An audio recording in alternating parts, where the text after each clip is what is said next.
In this lessons learned brief, we'll cover the basics of what took place and where we're going as a result.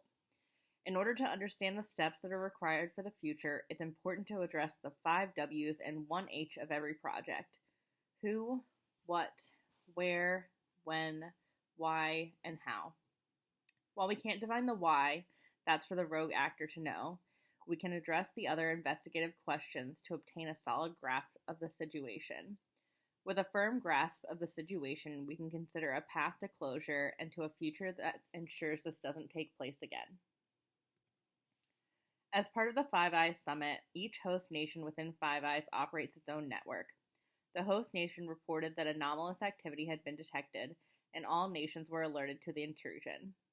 Computer Security Incident Response Teams, CSIRTs, were developed within each nation, and each nation sought to triage and remediate their own houses. Our team immediately halted network ingress and egress while logs were reviewed and forensic analysis performed. Our analysis pointed to a successful data exfiltration effort. Someone successfully penetrated the network and actively removed data. Following forensic analysis of the intrusion, client workstations used by summit attendees displayed ransomware warnings that threatened prosecution if a cryptocurrency payment was not made. While a decision is still pending on whether to make the payout, our analysis has concluded that the ransomware was executed via malware infection. A malware infection can be the result of a website activity, careless usage of USB devices, user ignorance with regard to email security practices, and other vectors. The host nation provided notice of the brief just hours before the summit was to begin. With the summit based in London, our CSIRT reached out to British Telecom to address a connectivity outage that was a contractual breach of our SLA. The outage may be related to an attempted denial of service attack that was part of the intrusion. While the notification from the host nation was helpful and appreciated, our own internal configuration triggered an automatic packet capture when a web server was identified as being down. This information, along with log data, was used to piece together a picture of what had gone on with respect to the network. Packet data, without going too deep into specifics, contains information that identifies the sources, destinations, and types of data that go across the network. It was with packet data that we were able to make a determination about the IP addresses involved and what servers within our network had been impacted and breached. Network information is critical to understanding the location, whether from within or without, of the attack. As with most attacks, network information doesn't present the full scope of the intrusion, which many may not be immediately evident or known. In this instance, the network was breached, but the full scope included attacks on endpoints, as evidenced by the ransomware warnings displayed on client systems. The Reviton worm has been spreading across Europe since 2012 and has now hit our systems.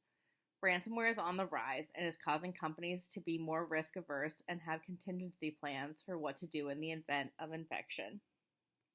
Identification of the culprit is a complicated and politically fraught process. If a finger is pointed at a Five Eye member, the ramifications could be severe and the consequences could have an infinite duration, possibly even permanent. Our network analysis revealed an IP address in the Netherlands was involved in the breach. That IP address is currently in use as the storefront website for a Saudi Arabian grocery chain. Further information shared between Five Eye members pointed to a breach originating from within, identifying but not naming a Five Eyes member as the culprit. With data suggesting possible Saudi, Dutch, and Five Eyes involvement, attribution of responsibility to any specific nation could be incorrect. Given that evidence points in multiple directions, it's impossible at this point to single out any nation as being clearly and individually or singly responsible. Looking forward, decisions and actions are required from both the team and leadership. While endpoints have been breached and ransomware attacks are evident at the workstation level, there is no evidence that backups have been impacted. Data restoration and workstation rebuild efforts would take time, but could avoid the impact of paying the attackers.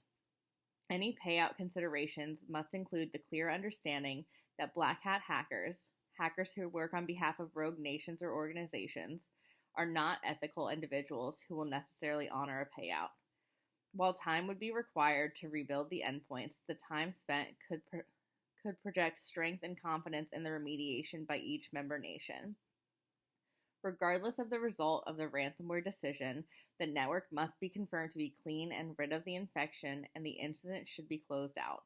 Reports will be produced that detail the specifics of what went on, including network, hardware, and software information. Once those reports are produced, after-action decisions will need to be made and implemented. Those decisions must include improvements to all areas of the organization: human, digital, and physical. Each of these layers played a role in the breach, and each of them will need to be addressed in order to ensure that the same mistakes do not again result in fear, uncertainty, and doubt caused by technology. Trained users, secure spaces, and fully patched systems will go a long way to establishing a secure perimeter. Any forensic review should include a breakdown of what went right and what went wrong. It's impossible to know how to improve a process if you aren't clear on its strengths and weaknesses. The CSIRT responded quickly and was able to take advantage of data that was obtained through the use of automatic triggers. As soon as the server went down, the network data was captured of all traffic attempting to reach it. The team went in several directions at once, but did so with specific intent. Some members analyzed logs, some members addressed endpoints, some members were in touch with external organizations to address connectivity. Each member had a clear understanding of their role and what was required of them, enabling them to execute their tasks quickly and without ambiguity.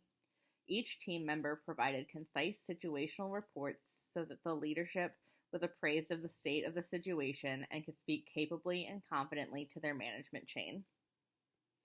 The flip side of the strengths on display is the weaknesses that are present in any team or event. Our team needed to be more proactive, taking a harder look at the physical spaces where our equipment was going to be situated. On the digital side, malware definitions could have been set to update more frequently, at least for the duration of the summit. While no definition set is perfect, a more up-to-date set is stronger against attack. Similarly, application and operating system patches can be applied more frequently during summit and similar events, and during the event's off hours. With proper testing in a lab environment, which can be available either on-premise or remote, updates can be applied quickly and systems brought to a more secure patch level. Finally, given the non-specific identification of an internal actor, it's important to be mindful that even our allies can betray us to varying degrees. We must trust them. Without allies, we are isolated, but relying on that trust without verification is dangerous. Constant vigilance is required in order to maintain a ready state of protection. Finally, a comprehensive review of where we've been, where we are, and where we need to go. This review breaks down across 4 key areas: patching, network traffic, logging, and endpoint security. Each area shows where we are weak, how we addressed the area during the breach, how the area was immediately improved, where the areas improvements are required for the future. Patching and virus and malware definitions can both be accelerated, whether as part of a routine, schedule, or an event. Firewall traffic can be more restrictive, moving toward a dynamic model that allows changes to be made as the result of workflows. Technology for log aggregation, monitoring, and review is improving every day, allowing the collected data to be analyzed in real time and action to be taken based on that analysis.